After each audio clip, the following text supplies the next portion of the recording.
Cette boule incandescente, c'est la Terre, telle que les scientifiques l'imaginent il y a près de 4 milliards d'années. Un gigantesque astéroïde serait la cause de cette désolation.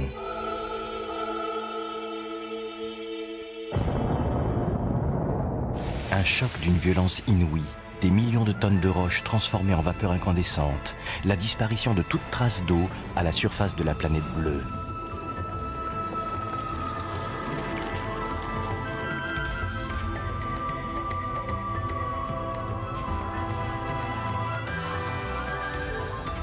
Nous découvrons peu à peu l'incroyable violence qui a façonné l'histoire de nos origines.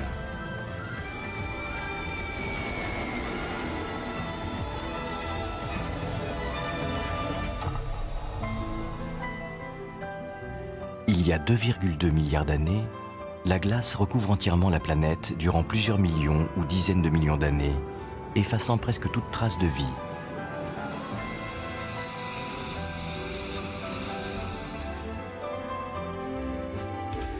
Puis, de nouveau le feu, il y a 250 millions d'années. Des éruptions d'une chaleur phénoménale, jaillies des profondeurs du manteau, redessinent notre monde et entraînent la disparition de plus de 90% des êtres vivants.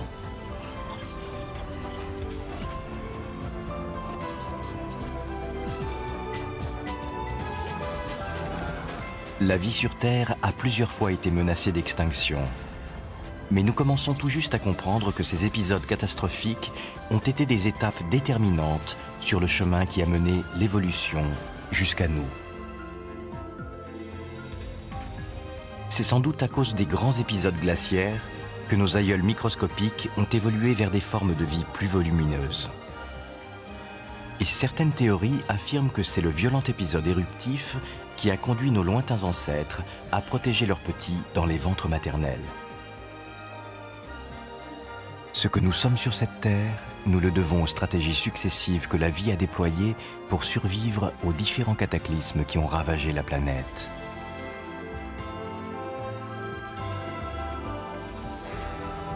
C'est cette incroyable histoire, notre histoire, que nous découvrons aujourd'hui.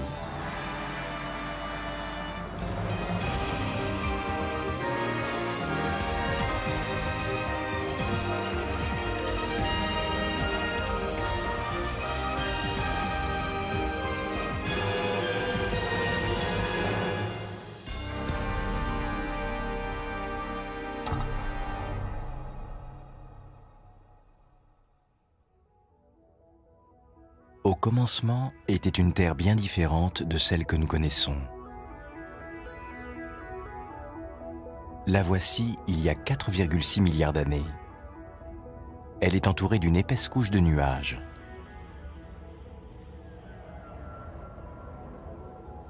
Sous ces nuages, la planète est écarlate. Son atmosphère, beaucoup plus dense qu'aujourd'hui, ne laisse filtrer que les rayonnements rouges jusqu'à sa surface.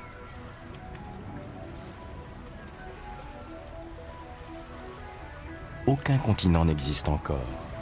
Elle est presque entièrement couverte par des océans.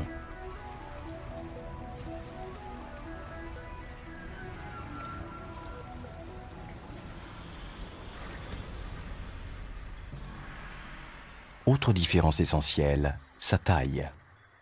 Elle ne possède encore qu'un dixième de son volume actuel. Sa situation aussi est très différente.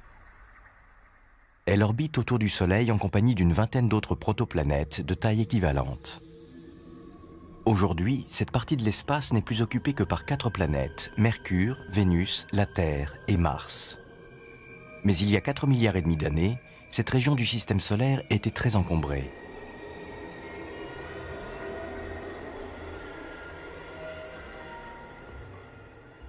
Alors comment la Terre est-elle devenue la planète bleue que nous connaissons ? Grâce au supercalculateur de l'Observatoire astronomique national du Japon, l'équipe du professeur Eiichiro Kokubo est parvenue à reconstituer l'histoire de cette métamorphose.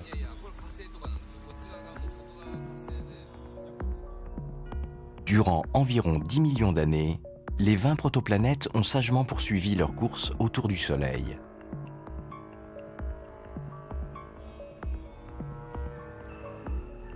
Mais un jour, l'effet combiné de leur gravité a commencé à perturber leurs orbites, provoquant les premières collisions.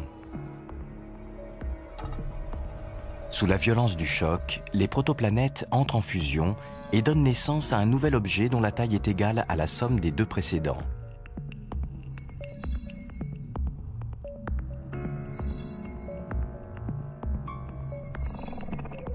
La taille d'une planète dépend directement du nombre de collisions qui l'ont engendrée. Une ou deux protoplanètes ont suffi à créer Mercure. Pour former Vénus, il en a sans doute fallu 8. Mars pourrait bien n'être qu'une protoplanète archaïque qui aurait échappé à toute collision. Quant à la Terre, elle est sans doute le résultat d'une dizaine de rencontres de ce type. La dernière a sans aucun doute été la plus spectaculaire.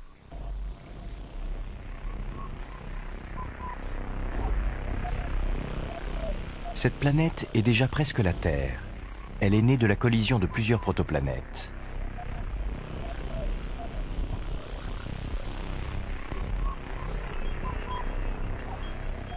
Et voici l'ultime pièce qui vient compléter l'ensemble.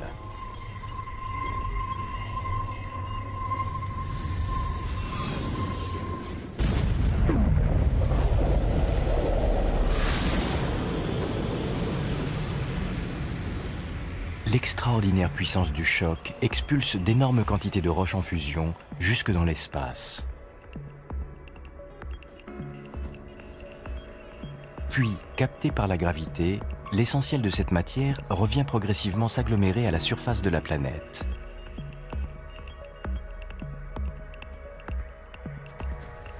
Mais la collision ne s'est pas produite de manière totalement frontale, et certains débris ont été projetés encore plus loin dans l'espace.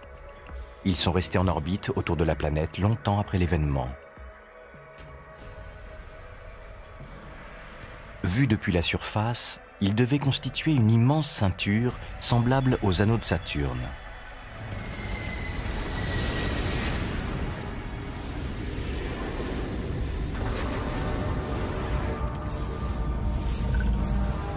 À leur tour, ces fragments se sont télescopés, fusionnant à de multiples reprises, jusqu'à donner naissance à un objet céleste imposant.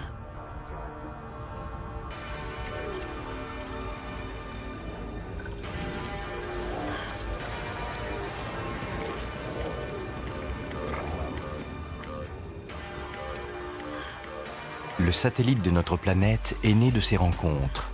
Il nous est désormais familier. C'est la Lune.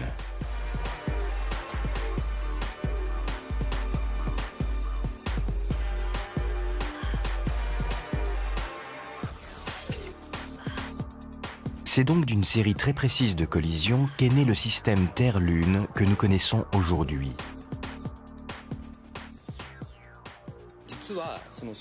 Si les protoplanètes s'étaient percutées différemment, la taille de la planète placée sur l'orbite qu'occupe aujourd'hui la Terre aurait probablement été tout autre.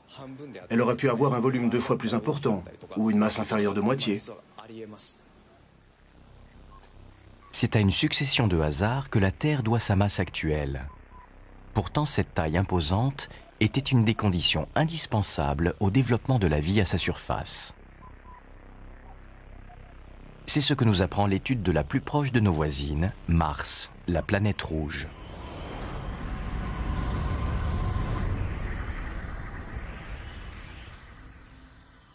Les dernières expéditions spatiales nous ont révélé qu'à un moment de son histoire, un océan s'étendait ici. La distance qui sépare la planète du Soleil était a priori parfaite pour la rendre habitable. Mais Mars n'a pas grandi durant son processus de formation, et sa faible gravité n'a pas suffi à maintenir à sa surface une atmosphère dense et un océan.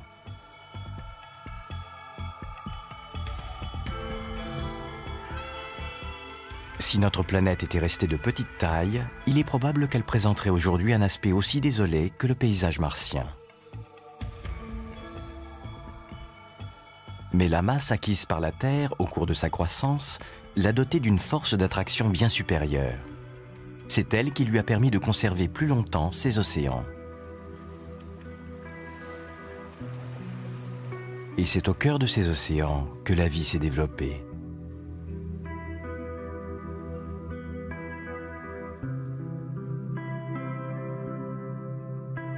Mais à quoi ressemblaient les toutes premières formes de vie apparues sur la Terre? Qui étaient nos plus lointains ancêtres?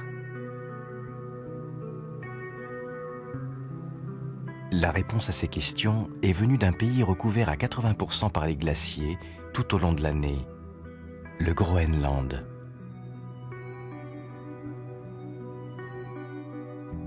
C'est ici, près d'Isua, qui signifie l'endroit où la Terre finit et où commence la glace, qu'a été découverte une des plus anciennes formations rocheuses de la planète.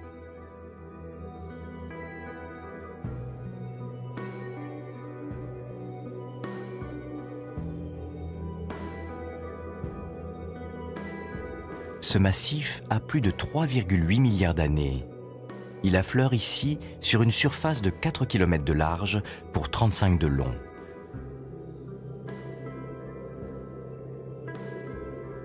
Cet ensemble de roches noires est unique au monde. Isua est le seul endroit du globe où l'on peut étudier une formation aussi ancienne sur une telle superficie.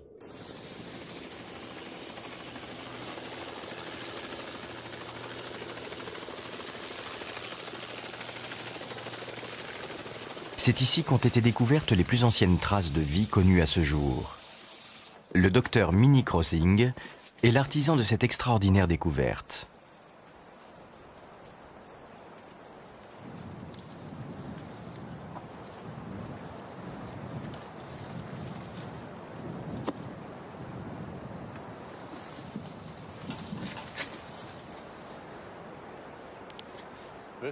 Voilà, c'est ce rocher. Ce que vous voyez là nous projette 3,8 milliards d'années en arrière, aussi loin qu'on puisse aujourd'hui remonter en observant la surface de la Terre. Sur ce rocher d'environ 1 mètre carré, c'est cette bande noire d'une trentaine de centimètres de large qui monopolise l'attention des chercheurs du monde entier.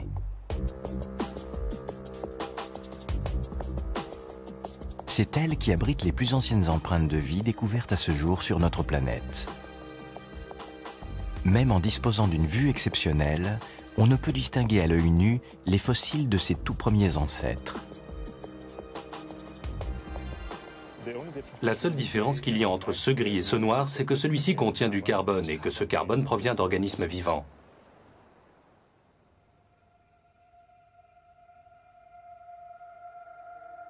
L'agrandissement au microscope électronique montre la présence d'une quantité de petits grains noirs. Ce sont des particules de carbone. Leur analyse a révélé quels étaient sans doute les matériaux de base dont étaient composés les organismes qui vivaient ici il y a 3,8 milliards d'années.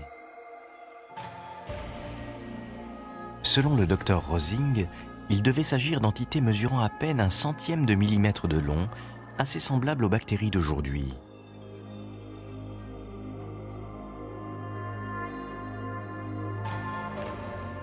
Un examen plus approfondi des rochers eux-mêmes a livré quelques indices concernant leur mode de vie. Ces nombreuses lignes parallèles plus sombres que l'on distingue sur la surface de la roche ont été créées par l'accumulation de poussière et de carcasses de bactéries sur un fond marin.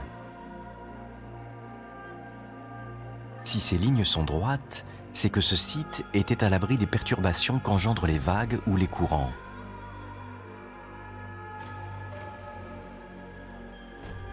Il y a de cela 3,8 milliards d'années, cet endroit était donc un havre de paix au fond de l'océan, à plusieurs centaines de mètres sous la surface et à l'écart de toute côte. Et des organismes dérivaient déjà dans les profondeurs de cet océan primordial. Ils prélevaient sans doute dans l'eau de mer les nutriments nécessaires à leur subsistance, ainsi que le carbone qui composait leurs enveloppes. Ceci est le plus ancien rocher que l'on puisse étudier à la surface de la Terre. Et aussi loin qu'on puisse remonter dans le temps, la vie était déjà là. Donc aussi loin qu'on puisse porter le regard, il y a toujours eu de la vie. Je pense que la vie est apparue sur Terre il y a environ 4,3 milliards d'années, dès que les océans se sont formés et que les conditions nécessaires à son développement ont été réunies.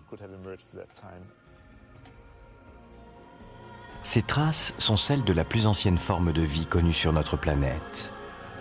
Une empreinte tangible des origines de cette vie apparue au cœur d'un océan porté par une planète assez volumineuse pour l'avoir conservée. Le tout début d'un long périple évolutif qui, au terme de 4 milliards d'années, allait donner naissance aux hommes d'aujourd'hui. Mais il leur restait encore bien des épreuves à surmonter. La prochaine grande menace allait venir de l'espace. De nombreux fragments qui n'atteindraient jamais la taille critique d'une planète parcouraient encore le système solaire.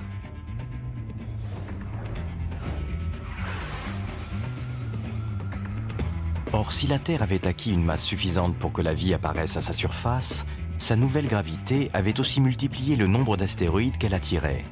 Et l'énergie que dégage un objet céleste qui vient percuter la Terre dépasse de très loin ce qu'on peut imaginer.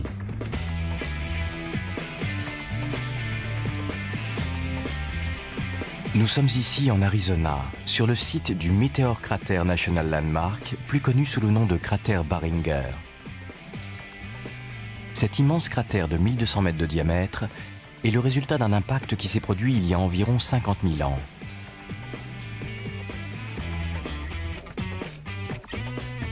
Mais quelle était la taille de la météorite qui s'est écrasée ici?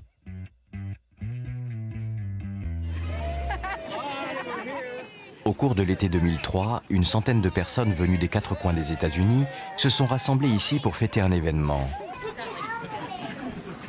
Okay, folks, everyone move about 10 paces to your right. Tous membres de la même famille, ils étaient réunis pour célébrer le 100e anniversaire de l'acquisition de ce cratère par leur ancêtre commun, Daniel Barringer.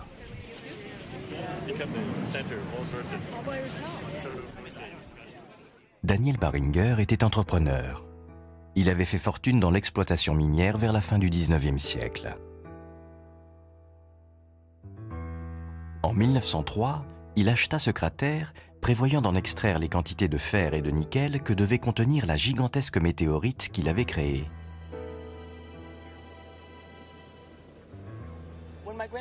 Lorsque mon grand-père est arrivé au bord de ce cratère, il s'est imaginé que l'objet qui s'était écrasé ici devait être au moins aussi grand que le fond du cratère, soit plus de 500 mètres de diamètre. À ses yeux, ça représentait des millions de tonnes de nickel d'une immense valeur commerciale. Il y avait une fortune à faire. Daniel Barringer décida alors d'investir une somme incroyable, près de 10 millions d'euros, pour débuter l'extraction. Il mit tous les moyens en œuvre pour explorer les profondeurs du cratère. Mais malgré son entêtement, il ne trouvait ni fer ni nickel. Il creusait depuis près d'un quart de siècle quand une publication inattendue mit fin à son rêve. Pour l'essentiel, cet article établissait que le diamètre de l'objet qui avait engendré ce cratère ne devait pas excéder quelques dizaines de mètres. La déception fut amère. Contraint d'abandonner son projet, Daniel Barringer succomba à une crise cardiaque peu de temps après.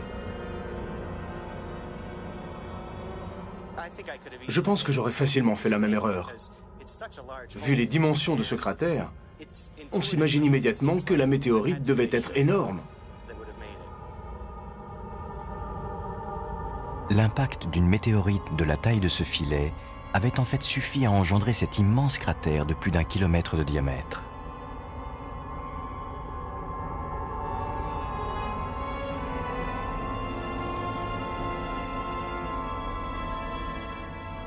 Or, il y a 4 milliards d'années, on pense qu'un objet d'une taille infiniment plus grande est entré en collision avec la Terre.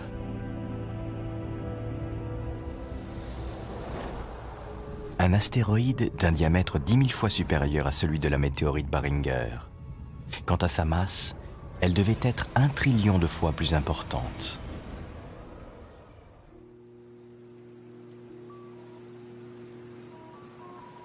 Le docteur Norman Sleep de l'université de Stanford et son collègue de la NASA, le docteur Kevin Zandle, travaillent ensemble à l'étude des impacts de météorites entrées en collision avec la Terre il y a 4 milliards d'années. Mais l'intense activité tectonique de notre planète a depuis longtemps effacé de sa surface les plus anciens de ces cratères. Voyons si on peut l'orienter de la même manière. On ne reconnaît plus rien. La Lune, elle, n'a aucune activité tectonique. Sa surface a conservé les traces des plus anciennes collisions.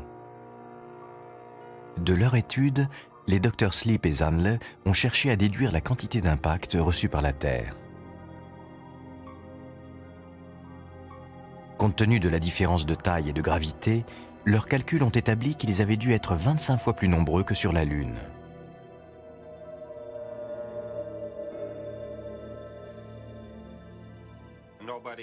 Personne ne guide la trajectoire des astéroïdes qui viennent percuter les planètes.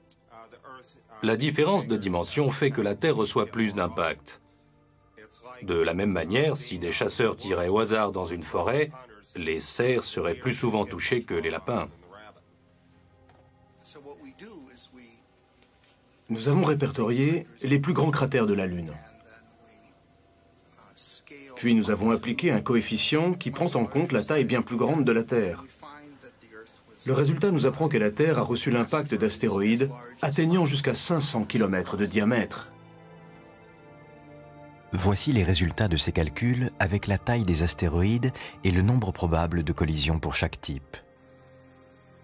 Ils montrent que la Terre a pu subir jusqu'à 6 impacts de météorites de plus de 500 km de diamètre. En acquérant son volume actuel, notre planète était devenue un gigantesque attracteur de météorites géantes.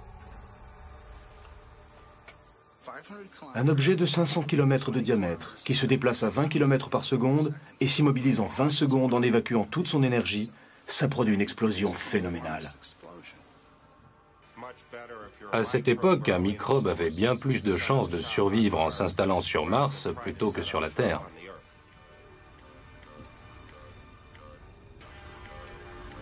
Comment imaginer l'effet qu'a pu produire un astéroïde de 500 km de diamètre entrant en collision avec la Terre? Cette reconstitution a été réalisée sous le contrôle d'experts en géophysique. Pour faciliter la compréhension des proportions, la Terre a été représentée telle que nous la connaissons aujourd'hui.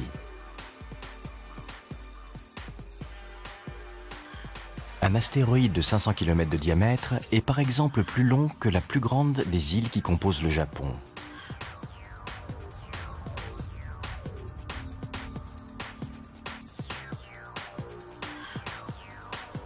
Le point d'impact a été situé en plein océan Pacifique entre le Japon et l'Australie.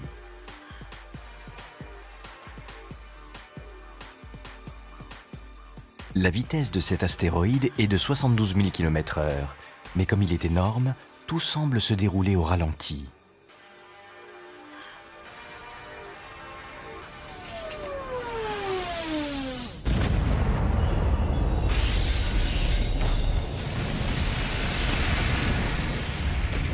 Sous le choc, la croûte terrestre, épaisse d'une dizaine de kilomètres, se désolidarise du manteau, provoquant ce qu'on appelle un crust tsunami, un raz-de-marée de croûte terrestre. La fine pellicule blanche, ce sont les 4000 mètres de profondeur de l'océan.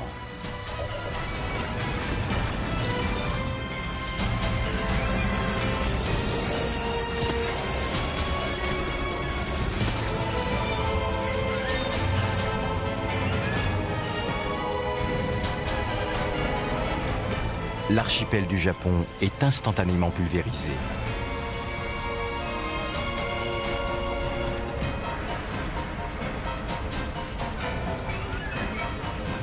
De gigantesques débris sont projetés au-delà de l'atmosphère, à plusieurs milliers de kilomètres de la surface, avant de retomber sur Terre comme autant de bombes à forte puissance.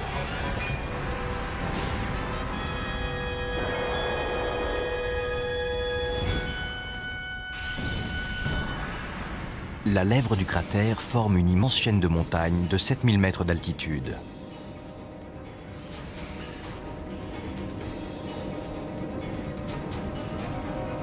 Le cratère lui-même est un gouffre de 4000 km de diamètre. Et ce ne sont que les premiers instants de la catastrophe.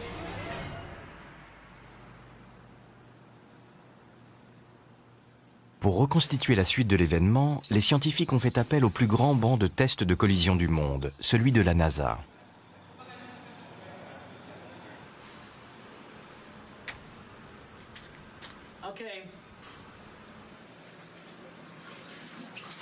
Ce réservoir rempli d'eau simulera le comportement de l'océan lors de l'impact.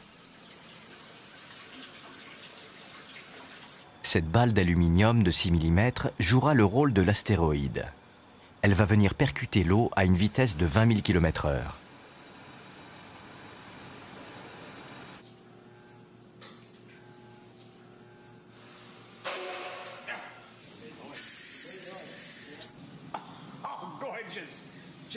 C'est magnifique.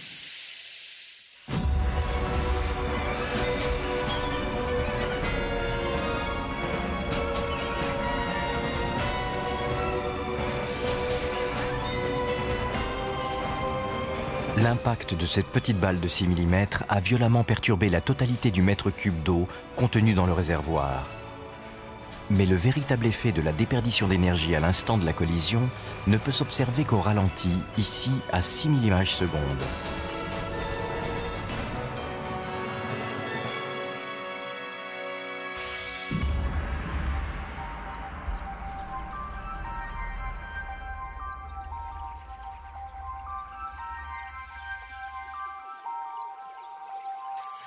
Au moment de l'impact, la balle est instantanément freinée.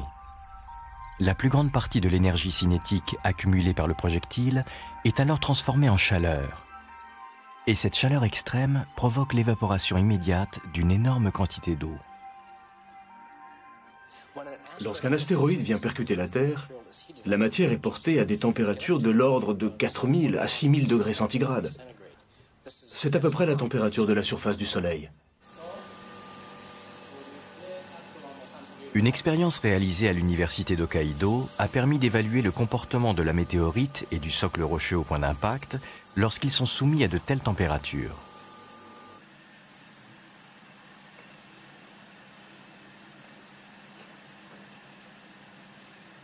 Cet échantillon de roche d'environ 5 mm de diamètre a une composition similaire à celle des météorites. Cette machine va progressivement porter sa température sous vide à plus de 2000 degrés.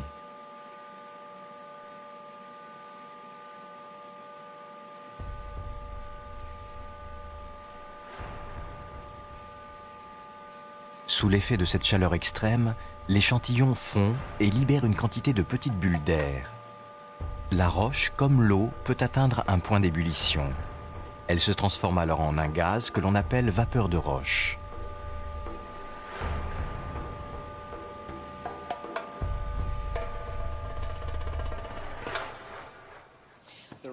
Lorsqu'on génère de la vapeur de roche, elle se dilate à une vitesse extrêmement rapide. Si vite qu'elle pourrait finir par couvrir toute la planète. La conséquence d'un impact de météorite, ce n'est pas seulement le cratère ou la zone de l'impact. C'est surtout l'échauffement que cela provoque dans et autour de l'atmosphère. C'est cette chaleur qui est la plus destructrice.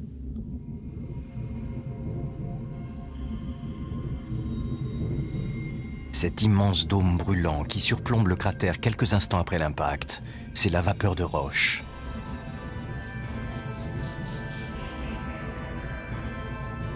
« 100 milliards de mégatonnes de roche instantanément transformées en vapeur par l'extrême chaleur générée par la collision. »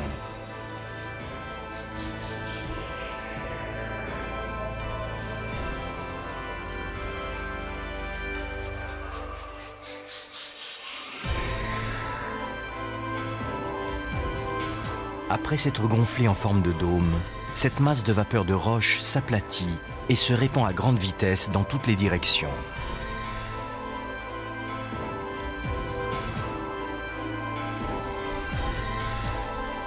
Trois heures à peine après l'impact dans l'océan, une formidable rafale de vapeur de roche portée à 4000 degrés centigrades et se déplaçant à une vitesse de 300 mètres par seconde atteint l'Himalaya.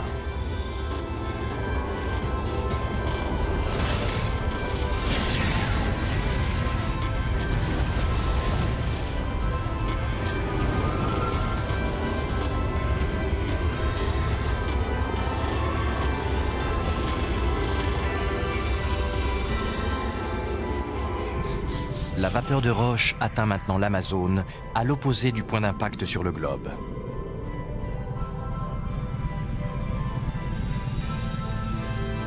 L'intensité de la chaleur déclenche un phénomène de combustion spontanée. En un éclair, la jungle n'est plus qu'un océan de flammes.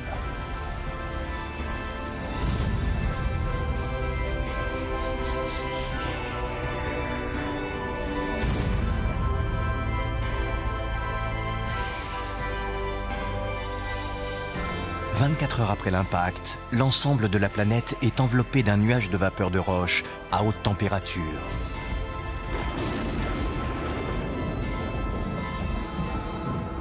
Elle va ainsi recouvrir le globe pendant près d'1 an.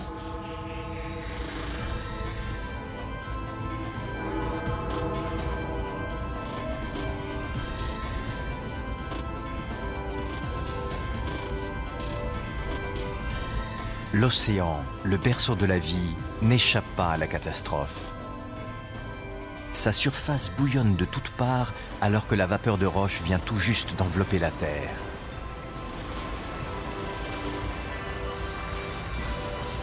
Il entre en ébullition. La violence de l'évaporation fait baisser le niveau de l'eau au rythme inimaginable de 5 cm par minute.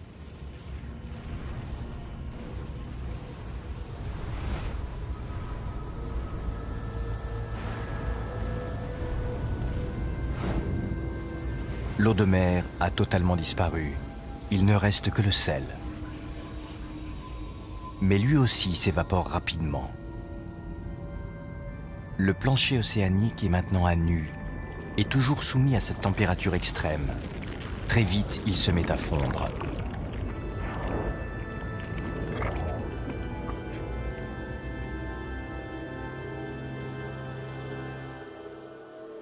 Un mois seulement après l'impact, voici à quoi ressemblerait notre Terre sous son linceul de vapeur de roche.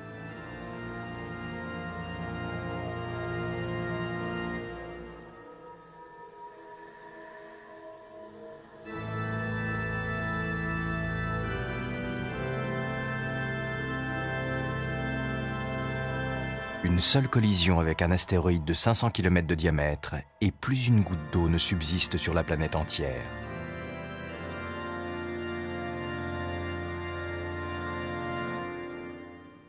Lorsque cet événement s'est produit, il aurait dû éradiquer toute vie de la surface du globe. Et pourtant, nous sommes là.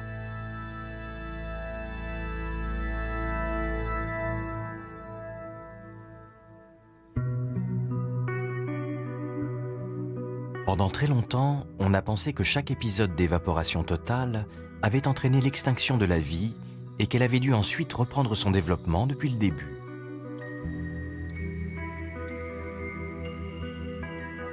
Mais de plus en plus de scientifiques pensent aujourd'hui que des formes de vie ont réussi à survivre, même lors de ces épisodes catastrophiques.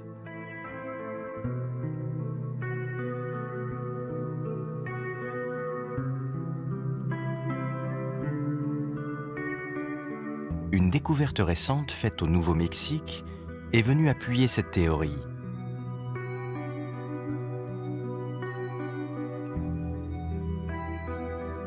Cette immense étendue recouverte de sel est un lac salé.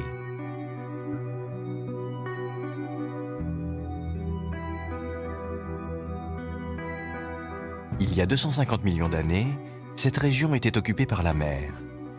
Un soulèvement du socle rocheux a asséché la zone. L'eau a disparu, mais le sel est resté. Un chercheur y a vu une sorte de version récente d'un épisode d'évaporation totale et s'est plongé dans l'étude de son impact sur des microbes présents à cette époque. Le docteur Russell Vreeland est microbiologiste à l'université de Westchester. Il a découvert qu'un site de dépôt de déchets nucléaires situé à proximité du lac Salé offrait des conditions idéales pour conduire ses recherches.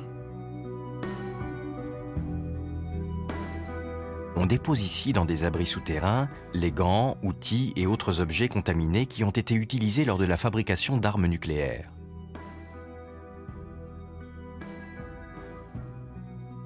Ces entrepôts sont situés au beau milieu d'une couche de cristaux de sel de près de 1000 mètres d'épaisseur qui s'est formée lors de l'assèchement de la mer. Les cristaux de sel ont tendance à se dilater progressivement, ce qui signifie que dans quelques siècles, ces déchets radioactifs seront totalement emprisonnés dans une gangue de sel.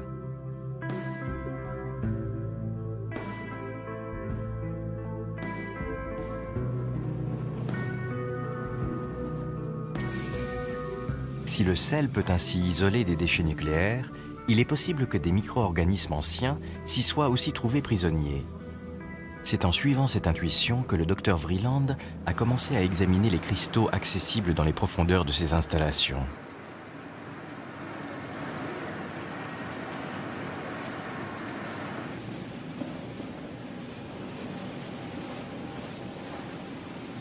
Ce dédale d'entrepôts souterrains a les dimensions d'une véritable cité creusée dans l'épaisseur du dépôt salin. Les murs, les plafonds, tout ici est en cristaux de sel.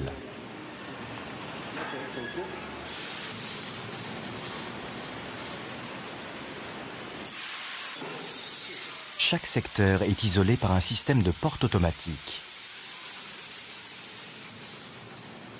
Le Dr Vreeland effectue ses prélèvements dans les différents quartiers de ce labyrinthe. Le choix ne manque pas. Les cristaux de sel sont partout.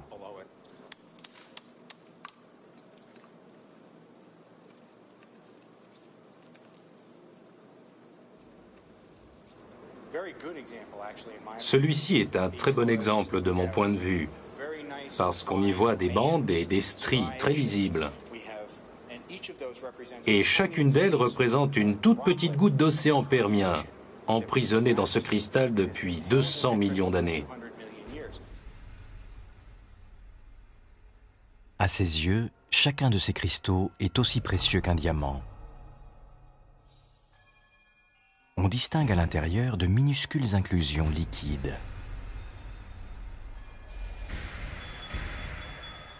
Ce sont des gouttelettes d'eau de mer emprisonnées lors de la cristallisation du sel, il y a 250 millions d'années. Elles sont totalement isolées du monde extérieur par l'extrême solidité des parois. En perçant un trou minuscule dans ce cristal, le Dr Vreeland en a soigneusement extrait le contenu. Et l'analyse de cet échantillon l'a bouleversé. Il y a découvert des micro-organismes parfaitement constitués. Et il n'était pas au bout de ses surprises. Pendant 4 mois, il les a nourris d'un bouillon nutritif. Et un jour, ces microbes ont commencé à se diviser et à se multiplier.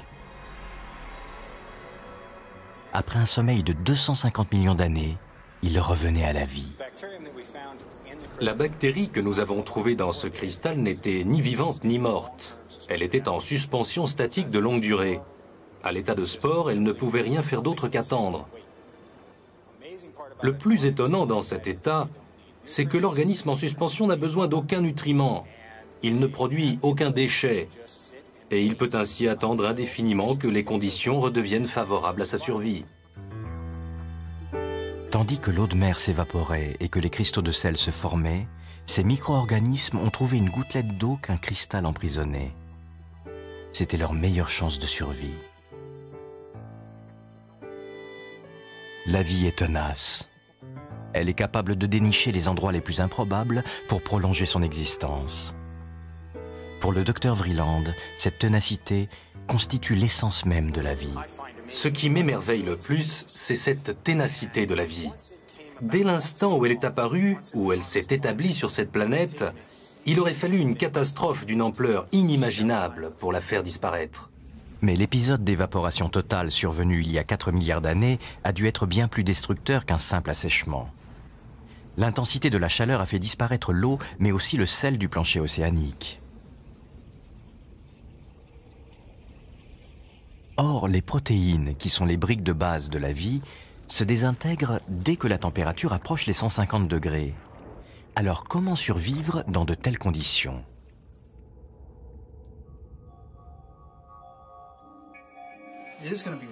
L'équipe du Dr Sleep a découvert une solution inattendue à ce problème. Un habitat enfoui bien plus profondément que les cristaux de sel.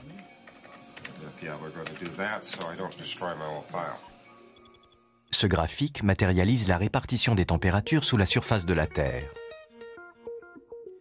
La chaleur vient du cœur de la planète. Les régions plus profondes ou proches d'un volcan sous-marin sont donc les plus chaudes. Plus on se rapproche de la surface, plus la température diminue. Dans les zones vertes, elle n'excède pas 100 degrés. Dans les bleues, elle ne dépasse pas 50 degrés. Aussi longtemps que des organismes demeurent en zone bleue, leurs protéines ne sont pas affectées. À la suite d'un épisode d'évaporation totale, le plancher océanique a pu être porté à 2000 degrés et cette chaleur s'est progressivement diffusée vers les couches inférieures. Pour effectuer ce calcul, le Dr Sleep intègre des paramètres comme la vitesse de propagation de la chaleur dans le socle rocheux. Là, on a la partie froide de la croûte. L'impact vient d'avoir lieu. La température augmente. Oui, le sommet de ce massif vire au magenta. La chaleur se diffuse lentement mais sûrement, au rythme d'1 mètre par an. Mais cette simulation met en évidence un phénomène étonnant. Seules les zones proches de la surface semblent subir une hausse de température.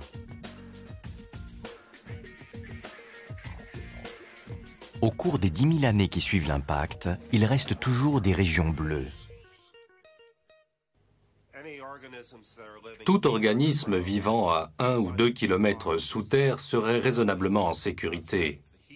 La poussée de chaleur ne dure pas assez longtemps pour atteindre ces profondeurs.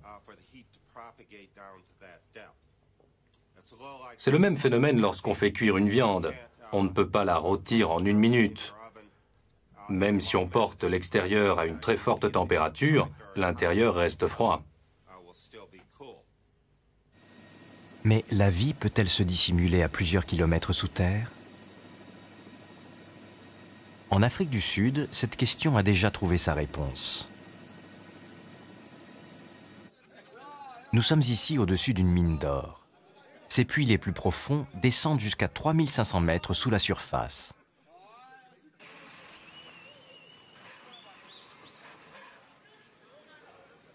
« 400 tonnes d'or sont extraites chaque année des mines sud-africaines pour une valeur marchande de 4 milliards d'euros.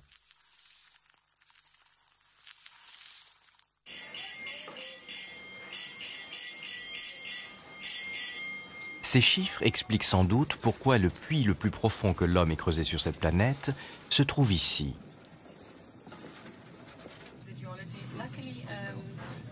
Il est bien sûr utilisé pour l'extraction, mais il héberge aussi un projet de recherche de micro-organismes souterrains.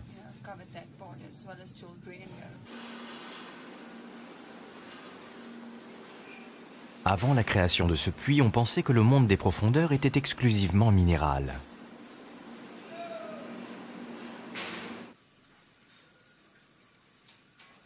Personne n'aurait seulement imaginé qu'une forme de vie puisse y exister.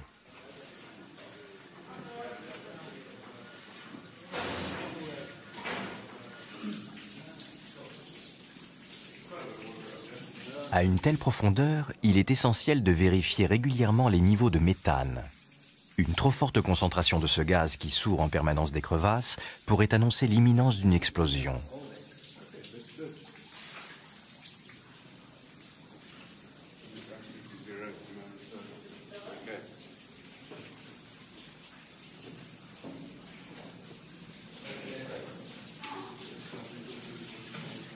Au plus profond de ce monde de silence et de ténèbres, ces chercheurs ont découvert des traces indiscutables de vie.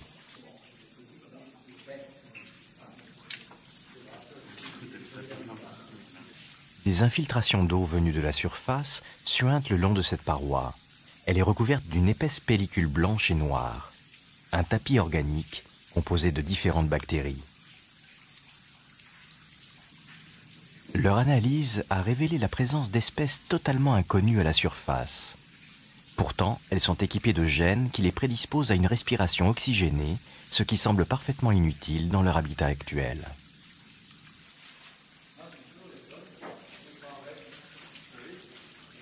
C'est en fait la preuve que ces micro-organismes se sont, il y a très longtemps, frayé un chemin jusqu'ici, depuis la surface.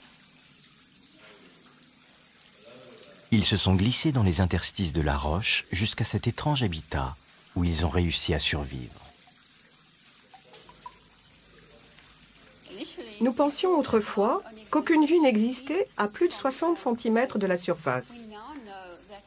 Grâce aux études menées dans les profondeurs de ce puits de mine, nous savons aujourd'hui que l'on peut trouver des organismes vivants à 3000 mètres sous terre. Si nous disposions d'autres accès à des environnements aussi profonds, nous trouverions sûrement des traces d'organismes dont l'organisation serait sans doute proche de celle que nous observons ici.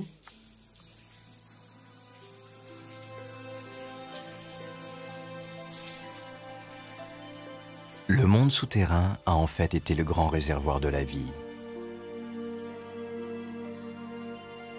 Il y a environ 4 milliards d'années, quand la vie est apparue dans les océans, elle s'est immédiatement répandue dans différentes directions.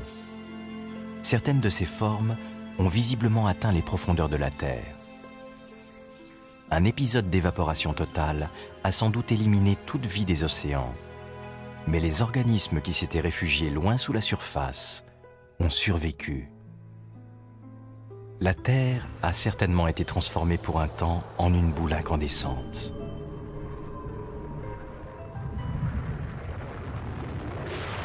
Mais au bout d'un an, la vapeur de roche s'est dissipée et la température a commencé à diminuer progressivement.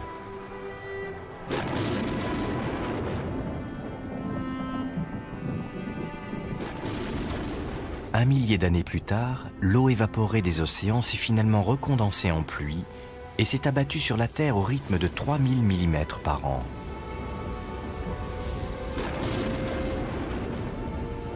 Ces précipitations aussi torrentielles que celles de nos zones tropicales sont venues alimenter les cuvettes des océans. À ce moment précis, loin sous le plancher océanique, de nombreux micro-organismes survivaient encore, et parmi eux, nos lointains ancêtres.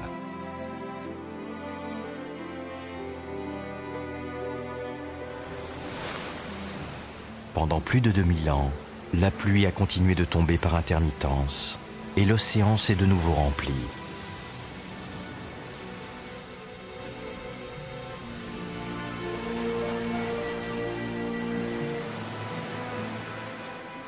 La Terre avait retrouvé la quantité d'eau qu'elle possédait à ses origines.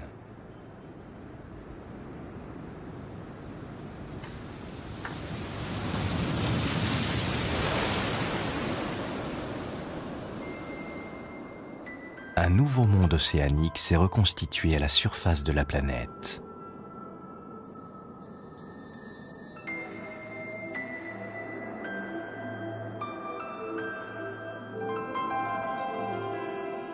Certains des microbes souterrains ont peut-être alors quitté l'habitat qu'ils avaient adopté depuis 3000 ans pour reprendre possession de l'océan reformé. Nos ancêtres étaient parmi ceux-là.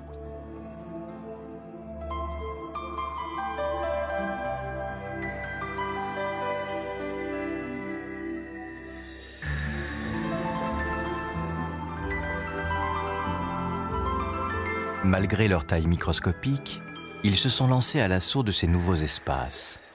Et ce faisant, ils ont remis en route la grande roue de l'évolution qui, au terme d'un voyage de 4 milliards d'années, allait mener jusqu'à nous.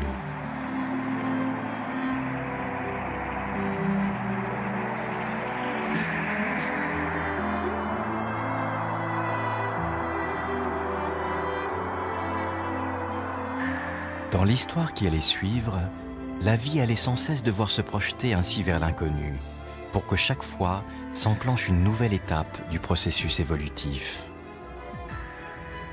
Les humains n'ont pas démérité de l'esprit conquérant de leurs lointains ancêtres. Il y a environ 2 millions d'années, l'homme s'est mis en marche quelque part en Afrique.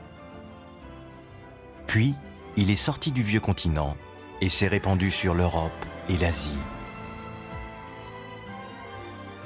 Il y a 10 000 ans, il a atteint la pointe sud du continent américain. Les continents étaient conquis. Certains se sont alors lancés à l'assaut des océans. Il y a 3000 ans, ils quittaient l'Asie à bord de simples canoës et rejoignaient les îles de Mélanésie et de Polynésie.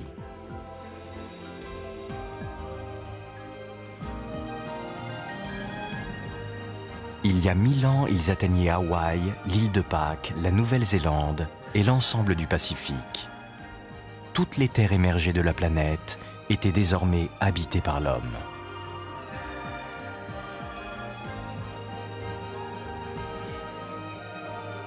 Mais déjà, il s'est lancé vers de nouveaux horizons.